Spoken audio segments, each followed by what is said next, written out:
Hello everyone, and welcome to our counting series in Discrete Mathematics.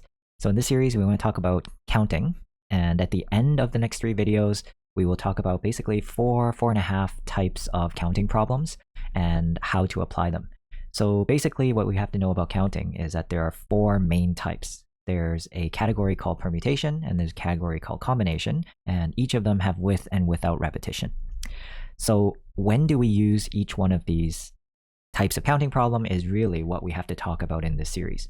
So firstly, a counting problem is a way of computing discrete events or elements, which means that I'm describing to you a situation or a bunch of elements, some characteristics about an element, and you have to tell me how many there are. So since this is a whole topic, you could probably guess that we can't just count it on our fingers, right? So some examples of counting problems might be how many different license plates are there, with 2 letters followed by 3 numbers, or in how many ways can you take 3 books out of a collection of 15 books. So let's start with the basics. So let's say on Friday night, I have a choice of these activities. Now you notice that the activities that I have to choose from are the group activities, which include movies and board games, and individual activities, which include books and video games. All right, so given that these are the choices, what if I asked if I wanted to choose one group activity, how many choices do I have? All right, now of course you can see the answer is 6 right away, but let's kind of break down that solution, because part of counting, or a really big part of counting, is being able to decompose a big problem into something smaller. Okay, so here are the tools to help us to decompose into smaller problems. So for example, we might say for a group activity, we're either doing a movie or we're doing a board game. Okay, now we're using the word or here. So the first lesson in counting is that whenever we see the word or, we're going to add the 2 together. So we have 4 movies, we have 2 board games, we're going to add the 2 together, and so that makes 6 altogether. So first lesson, whenever you see an or, then we're going to add the 2 together. All right, the second question. If I wish to go see a movie, then play a board game, how many choices do I have? So again, this is actually quite similar, but the only difference is that in order to define a whole day in this scenario, we have to watch a movie and we have to play a board game. So this is, we're doing both parts, right? So think of this as one night, and in order to satisfy one night, we have to do both of these things. And the second lesson in counting is that whenever we have the word and, we're going to multiply. Okay, so we're watching a movie and then we're playing a board game, so we're going to multiply the 2 and we're going to get the answer 8. So if you only remember these 2 principles, then you will basically be able to solve any counting problem that's out there. So we can generalize these principles a little bit, and we're going to use these principles. We're going to come back and use them a little bit later on, but generally there's a rule of sum and then there's a rule of product. So the rule of sum says if a first task can be broken down in m ways, and a second task can be performed in n ways, then 2 tasks are mutually exclusive. Then performing either task can be accomplished in m plus n ways. So the rule of sum is just basically what we said about the or, right? And the or means that anytime we're using the word or, we're going to add the 2 things together, the number of ways that we can perform each task together. Now, it does say here that the 2 tasks must be mutually exclusive, right? Which means they cannot be performed simultaneously. Now, if you watch one of our earlier videos on logic, you'll understand that this is actually a type of exclusive OR, right? So this is an exclusive OR that we're talking about here. They cannot be performed simultaneously. So the assumption that we're making in the sum rule is that these 2 things that we're doing cannot be done together. So when we're watching a movie, we're only watching a movie and we're not playing a board game. Okay, so let's see if we can decompose this or learn how to decompose at a bigger scale. So how many total activities are there on Friday night? So if that's what I'm asking, we can first say, well, an activity on Friday night is a group activity or it's an individual activity. Okay. Now, what's a group activity? Well, we might say a group activity is a movie or a board game, right? And an individual activity is a book or a video game. Right, so notice how we can go several levels deep in this decomposition. So we then can solve each of these problems individually. So we can say how many movies are there? There are 4 movies. How many board games are there? There are 2 board games, and so on. So we can solve these problems individually, and then we'll get the answer 4 plus 2, and then plus 3 plus 3. So the only thing I want you to see here is that in terms of decomposition can go down many levels, right? So this is a lesson that I want us to start learning very early in counting, because we might encounter very large problems, and when we encounter the large problems, I want to be able to think about how we decompose them using this rule of sum and then using this rule of product. All right, speaking of rule of product, if a task can be broken down into first and second stage, and if there are m ways to do the first stage and n ways to do the second stage, then the whole task can be accomplished in m times n ways. All right, so what does this mean? Think of this as kind of like and, right? Or and then.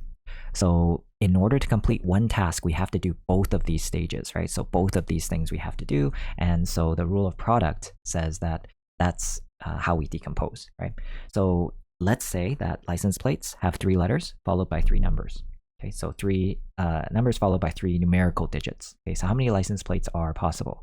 Okay, so again, if you see the rule of product here, it's that we are making a license plate. That is the task that we're doing. And of course, you can find that the first and second stage is the letters as well as the numbers, respectively. So how many license plates are possible? So you might say, okay, in order to create a license plate, I need to do the letters and then the numbers, or and the numbers. And again, we can solve each of these 2 problems individually and then multiply them together. So let's start with letters. So for letters, I have a first letter, a second letter, and a third letter, right? So again, I'm using the word and here, so I can decompose this. So again, if this was the letters, I can say first letter and the second letter and the third letter. And each of these have 26 ways in order to fill them, right? So the total for my answers for letters would be 26 to the 3. Okay, and then for the numbers, same thing. There are 10 possible digits from 0 to 9, and so we would get the number 10 to the 3. And so the last thing to do is to multiply these 2 together, and we would get the answer 26 to the 3 times 10 to the 3. Okay, now to evaluate this type of question a little bit more, this is actually our first type of counting problem. So let's take a look at this answer, 26 to the 3, for 1 second. Okay, so whenever we encounter a counting problem, we have 2 variables to worry about. Okay, so the first variable is called n, and n is our total objects. Okay, so how many total objects do we have? And the second variable is r, which is how many boxes do we have? How many boxes are we filling? Now, clearly in this case, we have 3 boxes that we're filling, right? Box number 1, box number 2, and box number 3. And then there are 26 objects that we're putting it into those boxes. All right, so another characteristic of counting problems is 2 other ones that we need to think about. Number 1, which is there order? Okay, now in this problem, let's think about it. Is there order? So we said that we have a first box, a first letter, a second letter, and a third letter.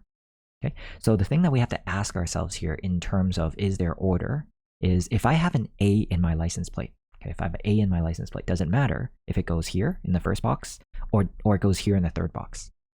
And because it does, right, your license plate being ABC is different than your license plate being CBA, we say that this has order, right? So this counting problem has order. And anytime something has order, we call it a permutation. Okay, so that's the first thing. This is a permutation. All right, the second thing we have to ask ourselves is there repetition? Okay, so repetition means if I use an A in the first box, can I use the A again? Is it repeating? Can I repeat these objects? Okay, do the objects have repetition? Okay, and in this case, it does have repetition because in a license plate, I can definitely use A, right? So I can use these objects over again. So we would call this a permutation with repetition. And this would be our first type of counting problem, a permutation with repetition. Okay, so the significance of this type of counting problem is that you are basically anding these 3 things together, and because each one of the boxes have the same amount of objects that I can place in there, it's the equation is going to be n to the power of r. Okay, so the equation is going to be n to the power of r. That is the equation for permutation with repetition. All right, so let's just summarize what we just said here. All questions have boxes, and we're filling them with objects. Okay, so in our case, we have 26 objects to fill 3 boxes. We said it's a permutation because it has order, because putting an A here is different than putting the A here. Right, so it has order. And remember, if I want to figure out whether something has order, we look at the boxes. right? We look at the R. We look at the 3 boxes. Does it matter if it goes here or here? That's order. Does it have repetition? And in this case, yes, it has repetition, because if I use an A here, I can use A again and again. Okay, so this is our first type of problem called a permutation with repetition. So let's dive into the second type. The second type is called a permutation without repetition. So let's take a look at this type of problem. So in how many ways are there to rearrange the word art, A-R-T? Okay, so for example, if I have the word ART, I can rearrange it in all of these ways. So this is actually 6 ways that I can rearrange the word art. And where is this 6 coming from? Okay, so again, you might think this is actually very similar to the last example, where I have the first box, the second box, and the third box, right? So box number 1, box number 2, and box number 3. And this time our total objects is 3. I have any of these 3 objects that I can put into the first box. But this time, unlike the last problem, I can't reuse it again. So if I use the A in the first box, I cannot use the A again in the second box. Okay, so this would be an example of a permutation without repetition. But first, our answer would be 3 ways to fill the first box, 2 ways to fill the second box, and 1 way to fill the third box. Right, so we would come up with the 3 factorial equation. Whenever we see factorial, it means that I'm taking the multiplication from 1 all the way up to n. Okay, so this is factorial, and 0 factorial is defined as 1. Okay, so that is our second type of problem. This is a permutation without repetition. Now let's dig a little bit deeper, because permutation without repetition actually has several flavors that we can think of. So first, before we move on, I want to take a look at this problem that I have here. Let's pretend that we have 25 students in a class. Okay, so we have 25 students in a class, and the top 5 students will receive an A. So how many such rearrangements are there, right? Can happen.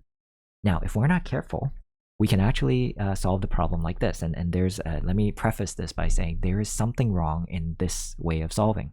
So I'm going to write down this time that I have 5 boxes. I have box number 1, box number 2, box number 3, number 4, and number 5. And this is going to represent the students. Okay, so who's number 1, who's number 2, number 3, number 4, and number 5. And we might say that, okay, there are 25 students to choose for the first box. And this is going to be a permutation without repetition. Why? Because if you're first, you can't be second. Right? So we can't use the same object again. So this would be 24, 23, 22, and 21. Okay.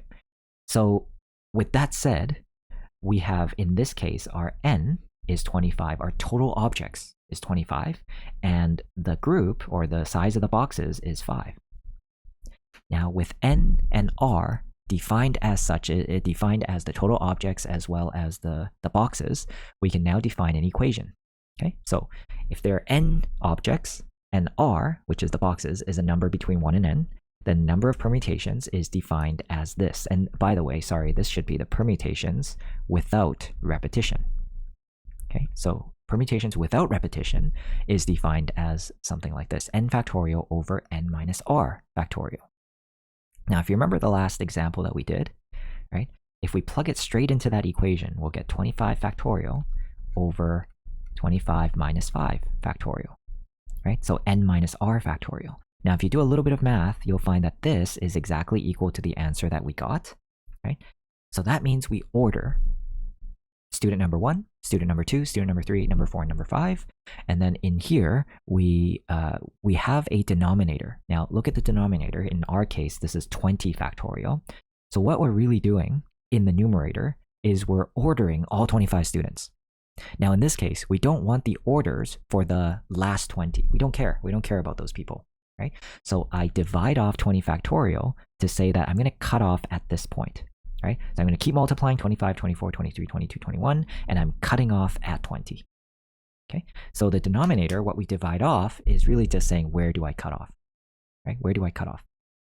And this depends on our R, right? So you can imagine if I said the top 10 students got A's, how would we do this? We would make the R equal to 10, right? And instead we would cut off at 15, right? So we would cut off at 15 in this case, right? So 15 factorial, we would divide all of those off. So can we generalize this a little bit? Okay, so let's take a look at a particular problem. So how many permutations are there? So permutations means orders. how many orders are there in the word length? Okay, with no restriction. Okay, so with no restriction, we can say that the word length has n equals 6, right? So 6 total objects, but we want to have 6 boxes as well. So our r is also equal to 6. So if we plug it straight into this equation, we will get 6 factorial over 6 minus 6. Now, if you remember, 6 minus 6 is 0 factorial is equal to 1, right? So it's just equal to 6 factorial. So this is actually very similar to the example that we did with art. You see how art with 3 letters, it gives me 3 factorial, right? So with 6 letters, it makes sense that length gives me 6 factorial. Okay, what if I only want 4 letters, right? So any orders with only 4, any permutations of the word length with only 4 letters.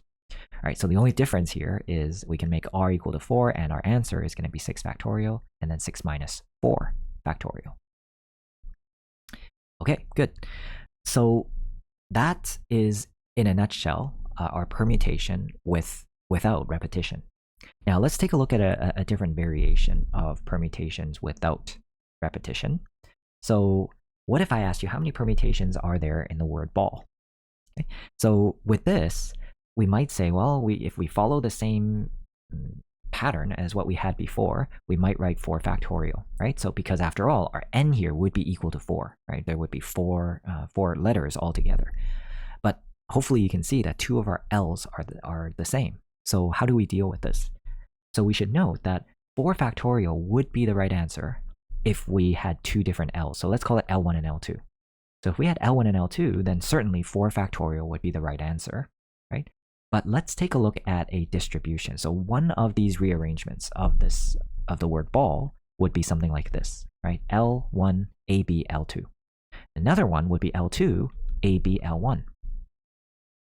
Now notice that when we say 4 factorial, we actually count these as different. We counted them as 2 different distributions, but they're not supposed to be, right? But if we think about it, every distribution would have been overcounted by 2, right? So what we need to do is actually divide off by the number of ways that L1 and L2 can be rearranged, right? So L1 and L2 can be rearranged in 2 ways. So what we do here is we're going to divide off 2 factorial, or sorry, 2, okay, which actually is 2 factorial. So what about this? What if I ask you how many permutations are there in the word B-A-L-L-L? So again, let's imagine that this was L1, L2, and L3. Then we would say that 5 factorial would be the right answer, right? But 5 factorial would be too big. There would be too much of an overcount. So what I need to do is divide off by the number of ways that L1, L2, and L3 can rearrange itself, right? So just like what we had up there with L1 and L2, right?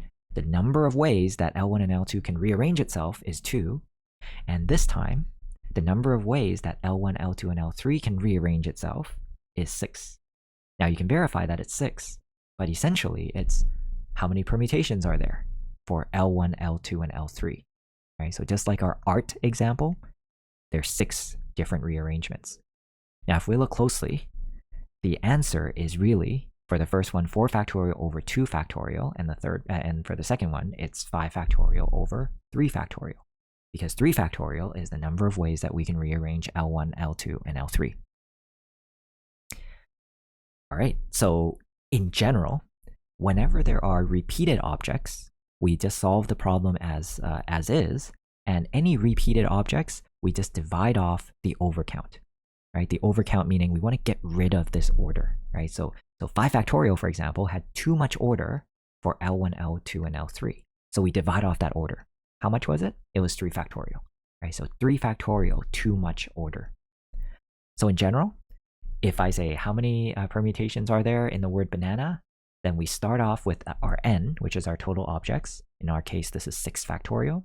And then for every one of the orders that are too much, then we divide off factorial, right? So for the A, you see that A has 3 of them.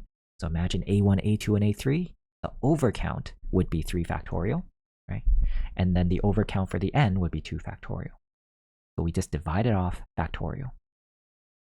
Okay, now if you take a look at this equation actually is telling us that for our n, right, our total objects, every time something repeats, I should really divide it off factorial. So if we were to follow this equation to a T, you might argue or you might say that there should be a 1 factorial here, right? But usually when there's a 1 factorial, we just leave it, right? So in reality, if you go back to answer our length question, right, this should really be 6 factorial divided by 1, 1, 1, 1, and 1. All right, so I hope you get that whole idea. All right, great. So at this point, we've basically talked about 2 types of counting problems for a permutation, permutation with repetition and a permutation without repetition. So let's just do a very quick exercise here, and then we'll stop this video. All right, so in an Olympic race, let's pretend that we have 8 countries competing for gold, silver, and bronze. Okay, how many ways are there to award these medals, assuming that all possible outcomes of the race can occur? Okay, so in our case, we should first ask ourselves, what is the N and what is the R for this problem? Now remember, again, N is the total objects and R is the size of the group, the number of boxes. So in this case, our N is equal to 8. We have 8 different countries, 8 different objects to put into 3 boxes. Okay, so put into 3 boxes. So box number 1, box number 2, box number 3. So remember, like this is number 1, this is number 2, this is number 3. All right, so this is without repetition, right? So we have an 8, a 7, and a 6. So we can use that equation. Remember, we had n factorial over n minus r factorial. So I just want you to verify that this answer is the same as this. All right, how many arrangements are there for the letters in anagram? So again, we just talked about this. There are 7 objects in total, and the repeats are only the A's. So the A's repeat 3 times.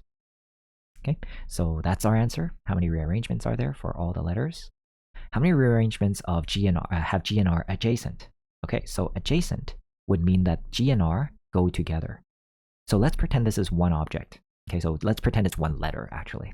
So then we have 1, 2, 3, 4, 5, 6 letters. Okay, and we would divide by 3 factorial because the A's are still the same, right? So we have repeated A's. So I'm going to divide off 3 factorial. But aside from this, we now have to answer part 2 of this question. So part 2 of this question says, okay, I've put G and R together. How many ways are there to put G and R together? So I've answered that there's a group, right? There's a group G and R, and that group can be rearranged somehow. But how many ways can this group be grouped? And the answer is there's 2 ways to do that. We can do GR or we can do RG, right? So we're going to multiply this by 2 factorial. So let's go through that one more time. We group G and R as 1, and then we figure out that there's this many rearrangements. And then step 2, and we need to rearrange G and R. For each one of these rearrangements, I'm going to group G and R. Okay, so the third one, hopefully you'll get the idea. If we group G, R, and M together as one object, now we're going to have 5 altogether. And the 3 A's are still repeating, but this time we're going to be able to rearrange G, R, and M in 3 factorial ways.